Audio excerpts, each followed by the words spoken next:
conjuntamente, senão não há um bom resultado. Muito obrigada pela presença. Bom, senhores parlamentares, está reaberta a sessão.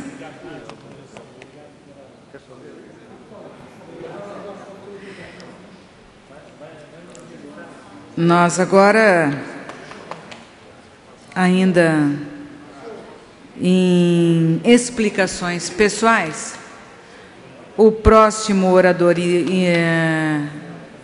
inscrito é o senhor deputado César Valduga, pelo tempo de até 10 minutos, senhor deputado.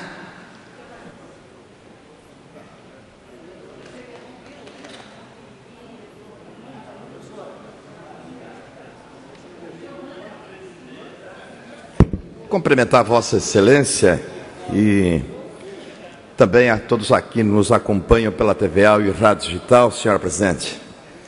E gostaria de tratar nessa parte da manhã de um assunto de fundamental importância para a nossa querida Chapecó, mas também toda a região do oeste de Santa Catarina, que é o movimento para o credenciamento do Hospital Regional do Oeste como hospital escola. A movimentação, senhor presidente, tem sido feita por nosso mandato, além de vários parlamentares desta casa e também de deputados federais, no sentido de agilizar o processo que já está se arrastando desde 2013 e que precisamos ajudar para buscar realmente a resolutividade. Nesse sentido, em unidade com a própria direção do Hospital Regional do Oeste, com as nossas universidades que oferecem cursos na área da saúde, gestores municipais e de representantes da sociedade civil organizada, propomos a realização de uma audiência pública para tratar dos caminhos para agilizar o processo de credenciamento do Hospital Regional do Oeste de Santa Catarina, Hospital Regional, em Hospital Escola. O evento acontecerá, portanto, na próxima segunda-feira, dia 27, às 14 horas, no auditório Agostinho Duarte, no centro de eventos do nosso município, Plínio Alindo Odenês, no município de Chapecó. O Hospital Regional do Oeste é credenciado ao Sistema Único de Saúde, o SUS, e atende a população de toda a região oeste de Santa Catarina, destacando-se como referência no atendimento de casos de média e de alta complexidade. E a UNO Chapecó, com seu curso de medicina, como também a Universidade Federal da Fronteira Sul, a própria UDESC também, que tem o curso de enfermagem, queremos buscar essa parceria com o Hospital Regional, que são responsáveis pela residência de várias especializações médicas e de diversos cursos na área da saúde, visando, sem dúvida nenhuma, a qualidade na formação de seus estudantes e a continuidade das residências médicas e dos cursos de saúde às instituições de ensino superior que necessitam com urgência do reconhecimento do Hospital Regional do Oeste como hospital de ensino, conforme solicitação protocolada junto ao Ministério da Saúde. Além dos internatos médicos, os estágios para os demais cursos na área de saúde garantem uma parceria que beneficia não somente as instituições de ensino, acadêmicos e Hospital Regional do Oeste, mas toda a população do nosso grande oeste de Santa Catarina. O Hospital Regional do Oeste já conta com a atuação de mais de 300 estagiários de cursos relacionados à área da saúde. E é fundamental aprofundar parcerias, principalmente no momento em que nosso país e Estado passam por séria crise de investimentos no setor. Nossa proposta, portanto, é realizar uma audiência pública forte, com a presença de representantes dos Ministérios de Saúde, Educação, além da própria Secretaria do Estado de Santa Catarina, até confirmamos agora recente também, com o doutor Murilo Capella, a representação da Secretaria do Estado de Santa Catarina, né? Instituições de ensino da direção do próprio hospital, para debater e agilizar o credenciamento das universidades da região, como o Hospital Regional do Oeste, buscando, inclusive, um aumento de até 25% nos repasses que o governo federal tem feito à instituição, devido ao credenciamento e ao aumento do investimento em saúde. Para que esse credenciamento, portanto, possa acontecer, é preciso ter o aval dos Ministérios de Saúde, mas também do Ministério da Educação. E, nesse sentido, quero reforçar o convite, deputada Ana Paula, aos senhores deputados e deputadas, também a TVA, nossa querida Rádio Digital, e também todos os meios de comunicação, a população catarinense, que participem desse momento importante que é começarmos essa luta, reiniciarmos essa luta que já vem desde lá de 2013. Até pouco tempo atrás, na Comissão de Saúde, que o qual faço parte, que convidado o secretário de Saúde, questionamos qual é a distribuição dos recursos na área da saúde do Estado de Santa Catarina. 2/3 para Florianópolis e 1/3 para as demais regiões do Estado. Queremos saber como é que se comporta o governo federal. E vejo que a iniciação científica joga um papel fundamental através dos cursos de saúde para que possamos, de além de credenciar o nosso hospital, mas que consigamos triplicar também aos nossos hospitais municipais de toda a nossa região do Oeste, para que se abra um campo de estágio para os demais cursos na área da saúde, como medicina, odontologia, enfermagem, farmácia e tantos outros cursos que nós temos nessas nossas 3 universidades. O UDESC, a Universidade Federal da Fronteira Sul, a nossa UNO Chapecó, enfim, todas as nossas universidades que venham a ter cursos na área de saúde, para que nós possamos ser uma grande referência em Chapecó para toda a região, para que possamos ofertar a melhor saúde à população. A prevenção. Até então tivemos aqui a presença do Dr. Ricardo da Fundação ProRem. Então nós precisamos, quanto mais especialidades, é importante para a nossa população do Oeste. Até porque muitas especialidades, ainda algumas nós não temos.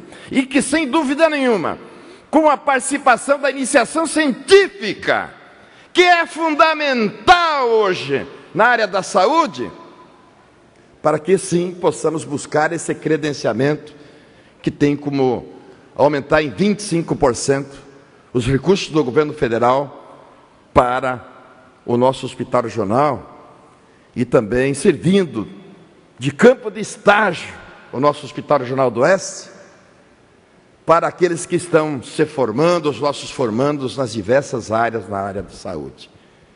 E entendemos que saúde se faz com prevenção, com especialidades, com mais médicos, mais enfermeiras, enfermeiros, profissionais na área da saúde que realmente venham a ser mais valorizados. Então joga um papel muito importante o hospital educacional, o hospital escola, e que nós precisamos buscar esse desdobramento. E essa vontade política que precisa ter do governo federal, para que possamos buscar esse credenciamento, que é desde 2013 que estamos batendo nessa tecla, fazendo essa luta, e que nós precisamos implementar. Mas que para isso, além da vontade política que tem que se ter, mas a nossa movimentação, fazermos aqui a nossa parte, fazermos o debate no campo das ideias, mas buscar também resolutividades. Por isso, senhora presidente, nós convidamos a população de toda a nossa grande região do Oeste para que se faça presente, secretários de saúde, secretários da saúde, estudantes das nossas universidades, a população, que consigamos, enfim, criar corpo nesse movimento,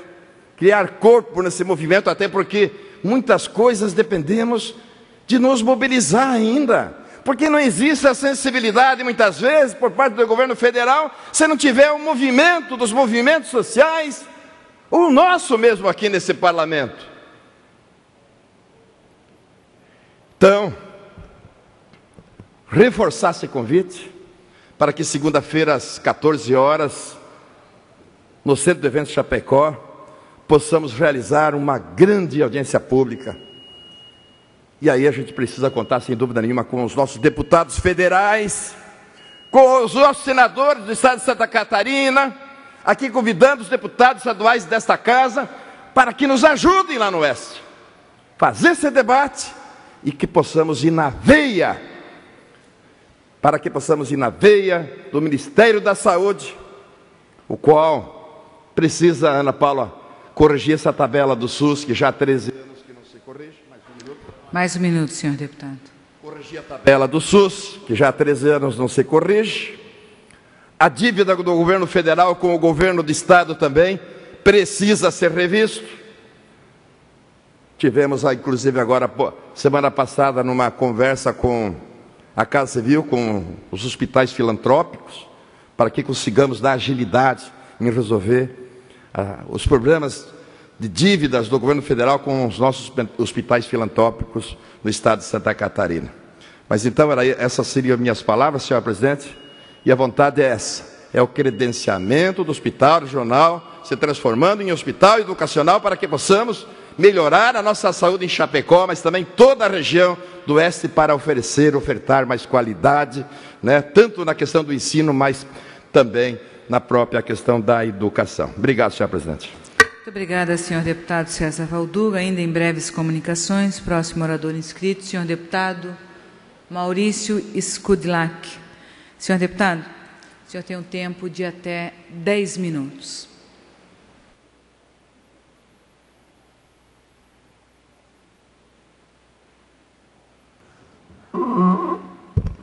Obrigado, senhora deputada, senhores deputados, público que nos acompanha, funcionários da casa. Estamos encerrando mais uma semana e eu venho aqui usar a palavra para atender uma demanda do município de Camboriú.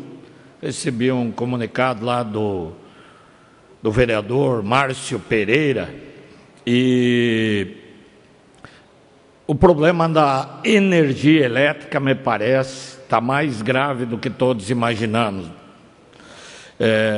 Em 5 dias, segundo o relato deles aqui, tivemos 2 dias sem energia. Então, o município de Camboriú, acho que é o 15º município de Santa Catarina, não pode ficar sofrendo dessa situação.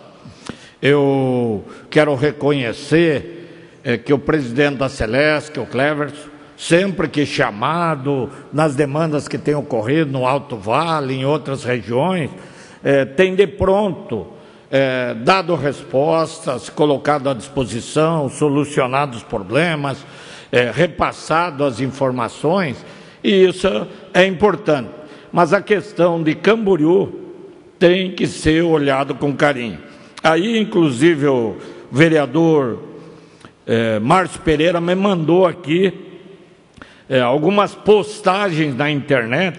Parabéns, Celesc, menos de 5 dias, Camboriú toda no escuro novamente. Afinal, aqui não dá nem para colocar, que já é ofensivo, mas em razão do desespero das pessoas.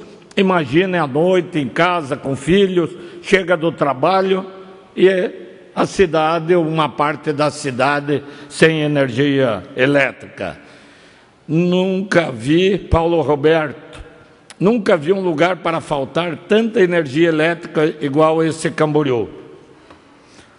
Nenito Costa, radialista, nosso amigo.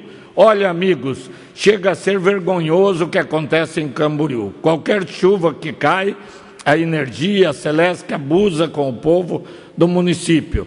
E quando chega ao fim do mês, vem a fatura cobrar. Cobrar, eles cobram. Uma prestação de serviço que é péssima. Sou contra essas estatais, tá? Um cabidão de emprego, encosto de cabo eleitoral, tá? E outras palavras. Mas que as pessoas estão expressando nas redes sociais o seu desalento, a sua tristeza pelo que está acontecendo com a energia elétrica no município de Camboriú. Juliano Miller, terra que me seduz, de dia falta água, de noite falta luz. Então, as pessoas, Rose Testoni, Reginaldo, Camboriú, que cidade que produz, de dia falta água, à noite falta luz. Milhares de postagens que me encaminharam. Léo Silva, alguém mais está com muita raiva da Celesc, dessa falta de respeito, ou é só aqui? Então, moradores lá de vários bairros, Marquinhos Pereira, que falta de respeito com o cidadão camboriúense. Isso está virando moda, falta de energia. Queremos respeito.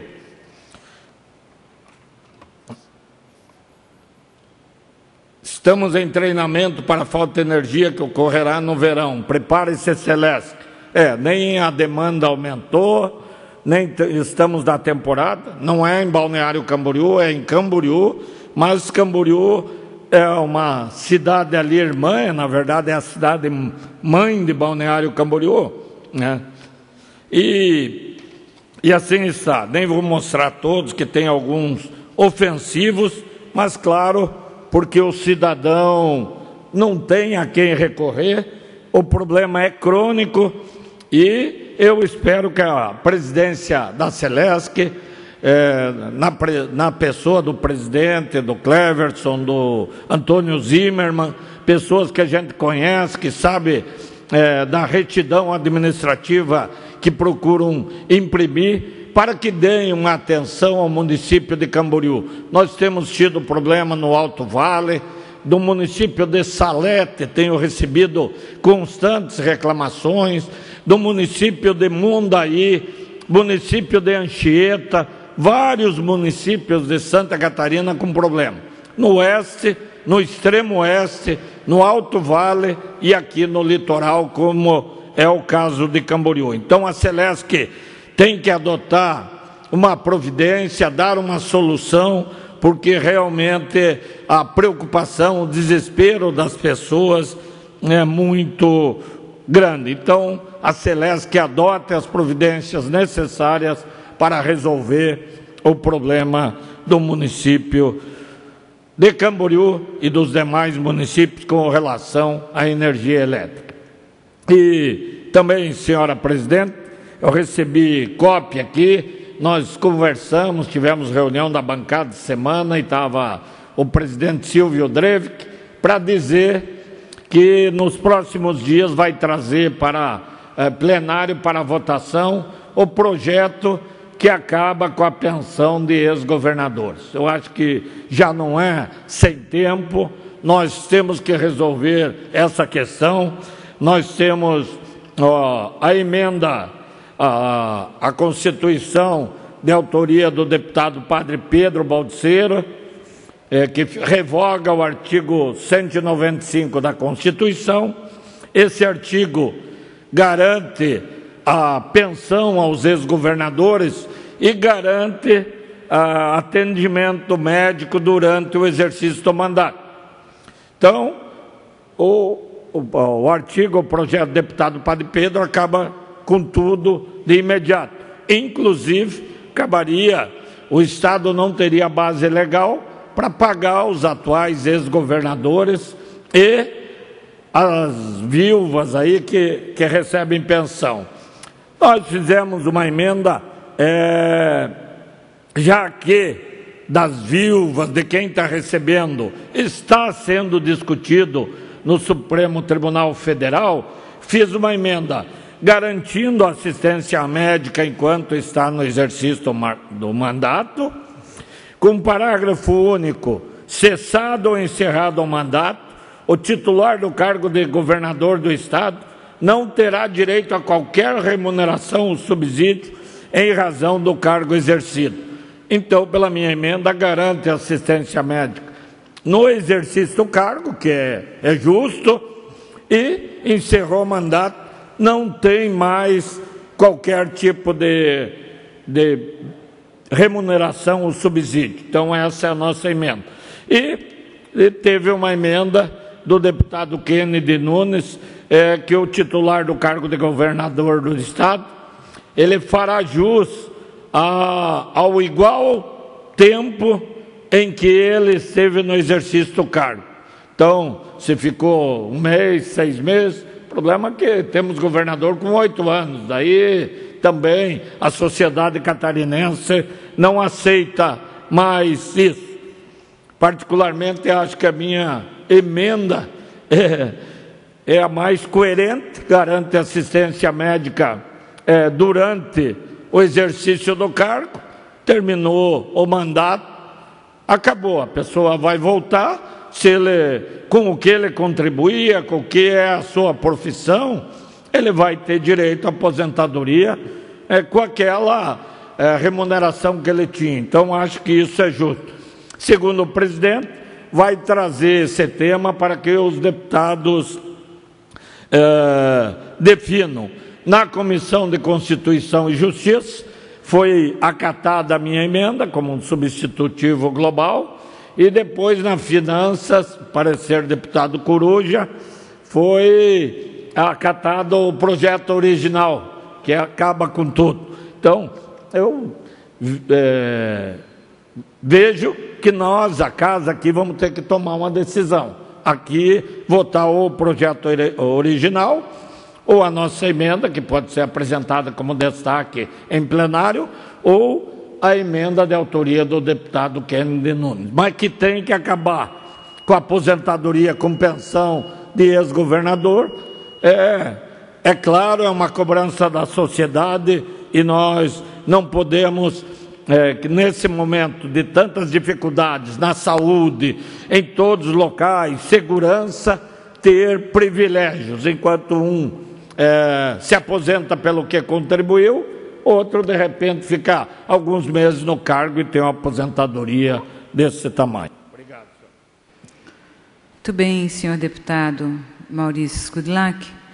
Nós estamos aqui nos revezando na presidência. Eu peço a gentileza que o senhor possa assumir para que eu possa também me manifestar em breves comunicações.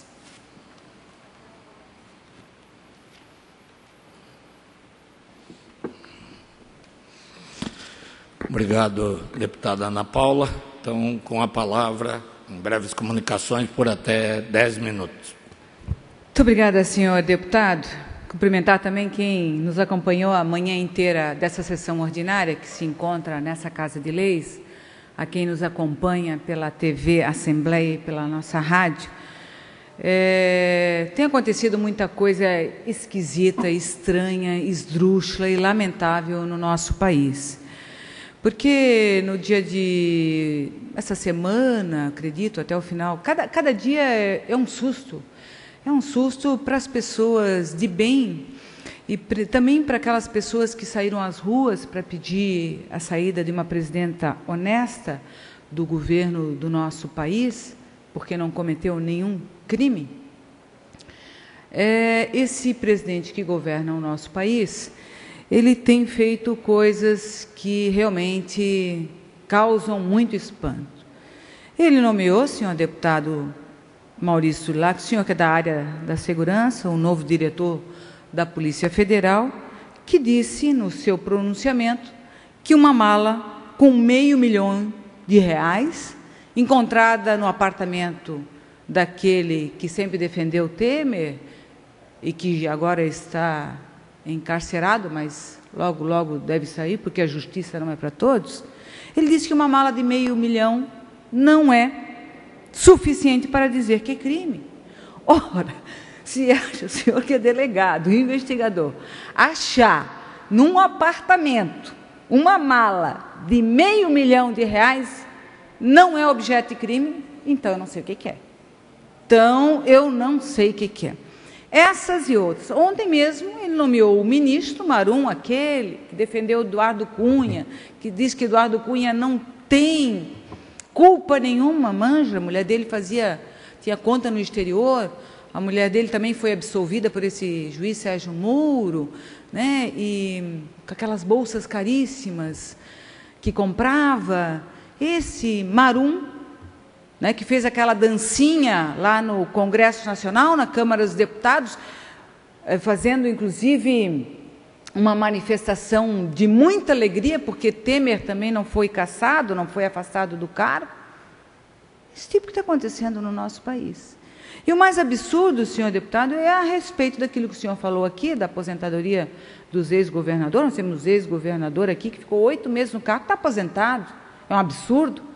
Mas no Brasil, esse golpista que está governando o país, que paga jantar, gente, caríssimo para os deputados, que libera emendas para os deputados, para votar a favor dele, que é muito dinheiro, muito mais dinheiro que poderia estar sendo investido em outras áreas, na área da saúde, da educação, da infraestrutura, mas fica comprando deputado para se manter no cargo. Agora, na noite passada, quarta-feira, enquanto o povo dorme, eles agem e agem na maldade. Porque se fosse para fazer o bem, eu até aplaudia, mas agem na maldade. Na noite dessa quarta-feira, o governo aprovou um projeto de lei que autoriza 99 milhões para fazer a propaganda da reforma da Previdência. Se a reforma da Previdência fosse para sanar algumas divergências que a gente sabe que acontecem no nosso país, dos grandes salários, a exemplo dos governadores de diversos estados do nosso país, do nosso Brasil, que ganham milhões. Tem um em Santa Catarina que ficou 8 meses e está aposentado. Se fosse para corrigir isso, mas não é. A reforma da Previdência é para punir a maioria das pessoas no nosso país que ganham muito pouco, ganham um salário mínimo. Mas na noite dessa quarta, 99 milhões foi aprovado no Congresso para fazer a publicidade. Aquela propaganda que muita gente tem visto em alguns meios de comunicação, tem uns que eu nem vejo mais, por exemplo, essa Globo golpista, mas essa propaganda que aparece um rapaz bonito falando que é bom, a Previdência tem que acontecer a reforma. Reforma para quem? Reforma para o pobre? Reforma para o assalariado? Os grandes, que ganham os grandes salários, não vai ter a reforma da Previdência? Esses estão fora da reforma da Previdência. É aquele coitado, o deputado Maurício Scudlac, aquele que trabalhou a vida toda, aquela mulher que está no campo, a nossa agricultora, esses vão sofrer com a reforma da Previdência. É esses que vão sofrer. 85% da população brasileira não quer a reforma da Previdência. Mas aí tem as justificativas, né? As justificativas é que tem um déficit. Qual é o déficit? Quando um presidente da República diz para os grandes bancos que não tem que pagar a dívida com a Previdência, na ordem de 25 bilhões, como é o Santander e o Itaú, negando esses recursos para a Previdência, não tem déficit na Previdência, não. O que tem é a má gestão. Como é que aprovam no Congresso o valor de 99 milhões para a comunicação, para enganar o povo brasileiro? Para enganar aquele povo, coitado, eu tenho até pena que saiu nas ruas pedindo para Dilma sair por causa das pedaladas fiscais. Sabe por quê que o povo foi para a rua?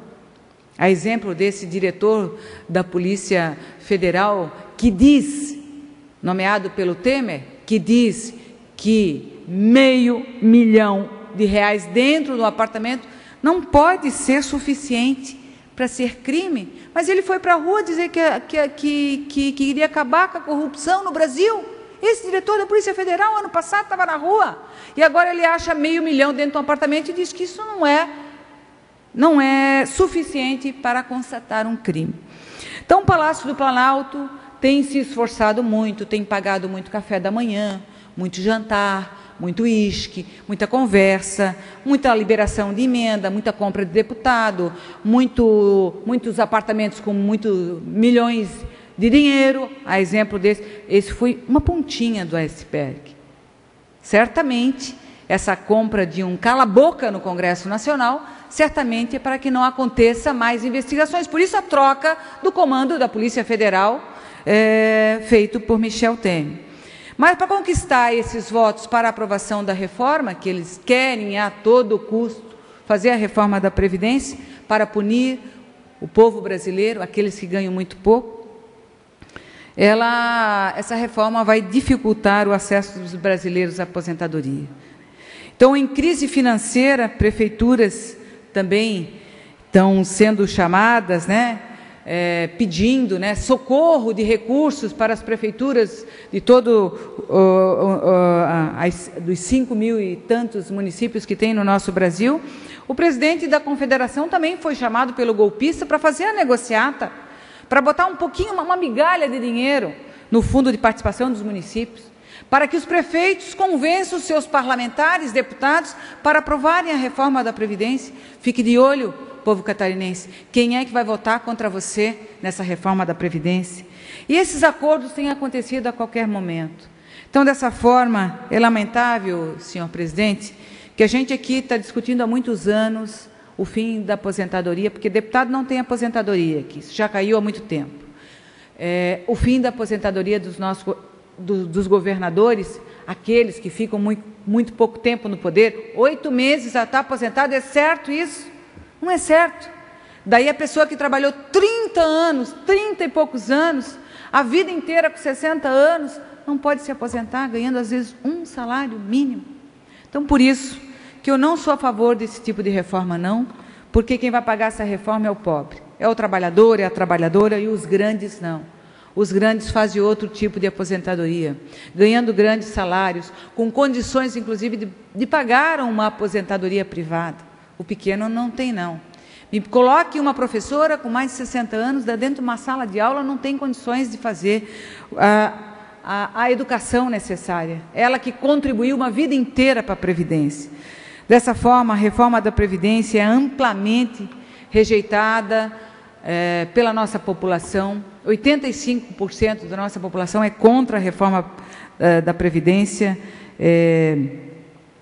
indicada pelo governo golpista do nosso país, e que tem apenas 3% da aprovação dos brasileiros. Michel Temer deve ser aqueles deputados que estão lá, que foram comprados, que jantam com ele, que têm mala de dinheiro nos seus apartamentos. Esses devem aprovar o governo Michel Temer, mas eu tenho certeza que nós vamos resistir para que isso não aconteça. A reforma tem que começar com quem ganha mais, a reforma tem que taxar as grandes fortunas do nosso país, para assim sobrar dinheiro para investimentos em todas as necessidades da população brasileira.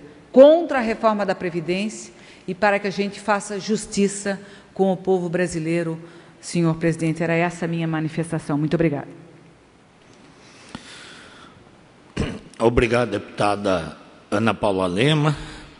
Não havendo mais oradores inscritos, essa presidência, antes de encerrar a sessão, convoca outra ordinária para terça-feira, no horário regimental. Está encerrada a sessão.